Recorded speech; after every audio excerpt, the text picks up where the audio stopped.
தம்பி தங்கைகளுக்கு வணக்கங்க. So ரீக்ரெஷன் testing இதுதான் இன்றைக்கி நம்ம பார்க்கக்கூடிய டாப்பிங்க. ரொம்ப இம்பார்ட்டன்ட் டாபிக். அது என்ன ரீக்ரெஷன் டெக்னிக்னா ரீக்ரெஷன் டெஸ்டிங் அப்படின்னு கேட்டிங்கன்னா அதாவதுங்க ஒரு யூசர் நேம் பாஸ்வேர்டு நம்ம தரோம். ஒரு லாகின் பேஜ் இருக்குது, அதுக்கு யூசர் நேம் பாஸ்வேர்டு நம்ம தரோம் இல்லையா? யூசர் நேம் பாஸ்வேர்டுக்கு பதிலாக யூசர் நேமில் வெங்கட்னு கொடுக்குறேன், பாஸ்வேர்டு 1 2 3 கொடுக்குறேன்னு வச்சுக்கோங்களேன். சப்மிட் பட்டன் ப்ரெஸ் பண்ணுறாங்க, எனக்கு இன்பாக்ஸ் வருது. சரி, ஓகே. ஒரு வேளை யூசர் நேம் வெங்கட்டுக்கு பதிலாக வெங்கட் 1 2 3 4 5 பெருசாக அடிக்கிறேன், ஒரு 50 கேரட் அடிக்கிறேன், சப்மிட் பண்ணுறேன். உங்கள் சிஸ்டம் பிரேக் ஆகுமா ஆகாதா? பாஸ்வேர்டில் இஷ்டத்துக்கு அடிக்கிறேன், உங்கள் சிஸ்டம் பிரேக் ஆகுமா ஆகாதா? பட்டனை ப்ரெஸ் பண்ணிக்கிட்டே இருக்கேன், 100 முறை ப்ரெஸ் பண்ணுறேன். ஆக்சுவலாக ஜாப்பனீஸ் கஸ்டமருக்கு நாங்கள் ஒர்க் பண்ணோம், சரிங்களா? ஓகேவா? எக்ஸானிக்கான ஒரு ஜாப்பனீஸ் கஸ்டமருக்கு நாங்கள் எக்ஸாவுக்கு ஒர்க் பண்ணோங்க. அந்த ஜாப்பனீஸ் கஸ்டமருக்கு ஹெச்எல் டெக்னாலஜியில் நான் இருக்கும்போது ஒர்க் பண்ணும்போது அவன் என்ன பண்ணான் அப்படின்னா கிளைண்ட் டெஸ்டிங் பண்ணும்போது பார்த்தீங்கன்னா வச்சுக்கலாம் வந்தான். கிளைண்ட் விசிட் வந்தாங்க. நான் அம்பத்தூரில் ஒர்க் பண்ணிட்டு இருந்தேங்க.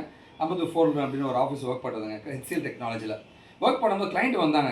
சார் ஃபங்க்ஷனாலிட்டிலாம் காமிச்சோம், பார்த்து முடிச்சுட்டு போய் பட்டனை போய் டப்பு டப்பு டப்பு டப்பு டப்பு டப்பு டப்பு டப்பு ப்ரெஸ் பண்ணிட்டு இருந்தான். என்ன லூஸ்மாக பண்ணுறான்னு பார்த்துட்டேன். 84வது முறை ஒரு பக்கு வரும்னு கண்டுபிடிச்சாங்க. I was literally shocked. இதுதான் அந்த ரீக்ரெஷன் டெக்னிக் வாங்க, சரி ஓகேவா? ஒரு ஹேக்கர் எவ்வாறு விதமாக உங்களோட சிஸ்டமை பிரேக் பண்ண ட்ரை பண்ணுவாங்களோ அந்த மாதிரி எல்லா விதத்துலையும் டெஸ்ட் பண்ணுறதா ரீக்ரெஷன் டெஸ்டிங். ரொம்ப முக்கியமான டெஸ்டிங் டாபிக். இன்றைக்கி 3 to 4 நடக்க போது உங்களுக்காக நான் காத்துட்ருப்பேன்.